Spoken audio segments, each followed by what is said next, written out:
그다음에가 이제 네 번째 육아정책연구소의 최은영 박사님께서 논의해 주시겠습니다. 네, 안녕하세요. 육아정책연구소의 최은영입니다. 저는 듣기로는 상당히 소규모 모임으로 들었는데 지금 주말 오전에 많은 분들이 참석하고 계신 것 같습니다. 자리에 초대해 주셔서 감사드리고요.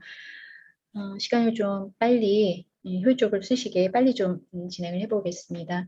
먼저 발제자께서 여러 가지로 얘기해 주신 유보통합의 뭐 역사적 흐름, 또 현실적인 현장의 실제적인 문제들을 분석해서 쟁점을 말씀해 주신 거에 대해서 어, 많이 저도 많이 도움이 됐고 대부분의 발제된 논지에 동의한다는 말씀을 드립니다.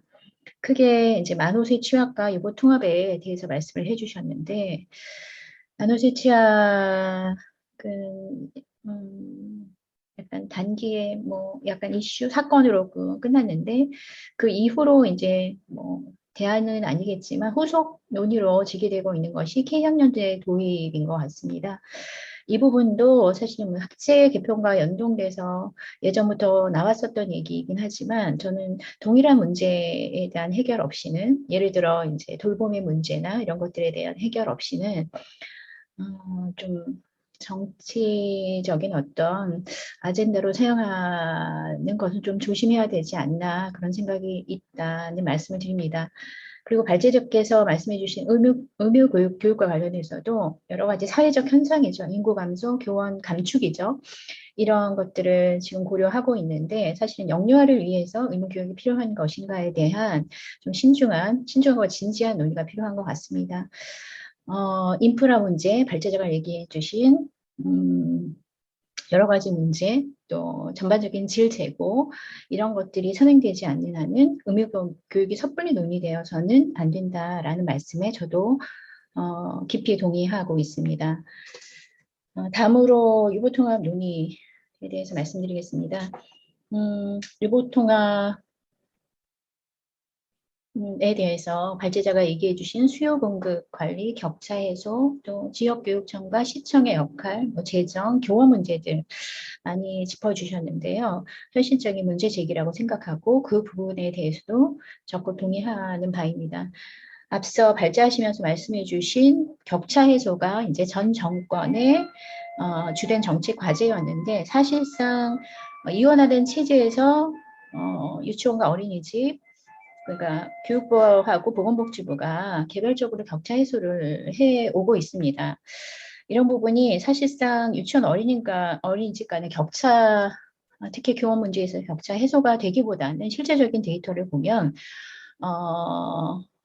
사실상 격차가 더 벌어지고 있다라는 부분도 지적이 되고 있고 더 깊이 봐야 될 거는 사실 유치원 내, 어린이집 내 공사리 간의 격차가 훨씬 좀 심화되고 있는 부분도 있어서 그 부분에 대한 문제 해결이 조금 더 고민이 먼저 필요하다라는 생각을 하고 있습니다. 발제자가 많은 내용을 말씀해 주셨지만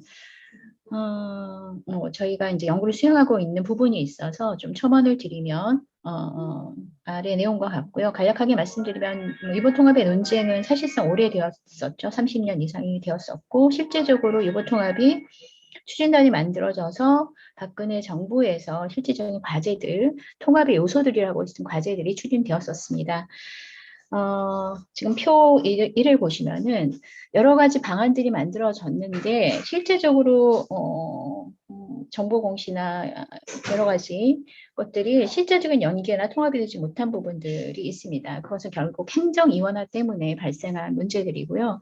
방안이 없는 것이 아니기 때문에 실질적으로 거버넌스 행정 체계의 통합이 여러 가지 통합의 요소들을 해결하는 가장 효율적인 방법이라는 것에 동의하고 있습니다.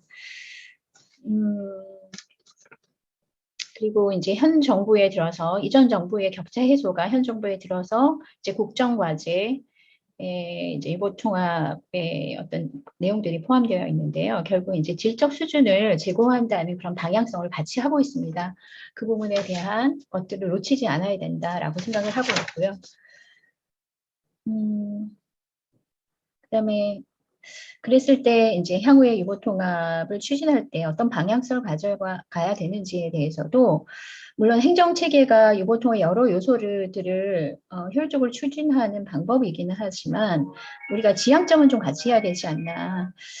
교육부를 통합한다고 했을 때 이제 0.1세, 0.2세를 교육의 대상으로 봐야 되냐라는 것에 대한 논쟁도 있는 것 같습니다. 사실 유아교육이 학교 교육과는 다르기 때문에 교육의 개념도 좀 확장이 되어야 할 것 같고 거기에 이제 돌봄 문제 있죠. 돌봄을 포괄한 어떤 개념으로 영유아기 교육보육이 재정의될 필요도 있습니다. 이런 부분에 대한 논의는 필요하다고 생각을 합니다. 그리고 좀 마지막으로 우려되고 있는 것이 다들 알고 계시겠지만 박근혜 정부에서 다양한 유보통합의 논의, 시행의 과정이 있었는데 결국 가장 큰 걸림돌이 재정이었습니다. 사실 질재고를 방향성을 가진 유보통합이 재정 소요 없이 이루어질 수는 없을 것 같습니다.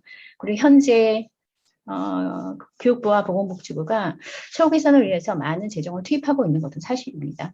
그 부분들이 고려되어야 할 것 같습니다. 재정 문제가 유보통합의 장애 요인이 되어서는 안 될 것 같다라는 말씀을 드립니다.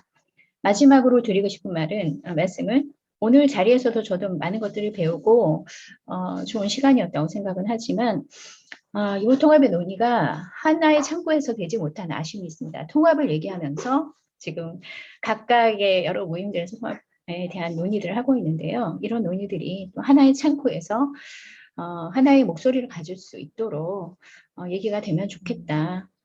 논의를 먼저 하지 말고 그러니까 추진을 해라. 행정체계를 통합하라는 얘기 발제자께서 해주셨는데 저는 일정 부분 논의가 필요하다면 사실은 협의체 구성을 지금 교사 관련된 쟁점이나 여러 쟁점에 대한 우려들이 있습니다. 이 우려들은 사실 이전 정부에서 추진되었던 유보통합의 여러 가지 안들에 대한 우려들인 것 같습니다. 그런 부분들이 좀 합의되고 여기 오늘 모임의 취지와 마찬가지로 영유아 중심으로 유보통합을 생각하면서 좀 새롭게 논의될 필요도 있어 보입니다. 그래서 하나의 단일화된 어떤 협의체 구성을 먼저 저는 제안하고 싶고요. 그런 방식으로 유보통합이 좀 깊이 있게 논의 있는 그런 시간들이 앞으로 향후 좀 지속적으로 만들어졌으면 하는 바람이 있습니다.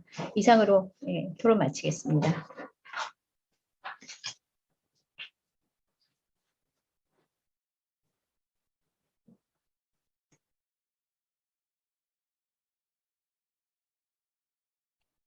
이부근 교수님 소리가 안 들립니다.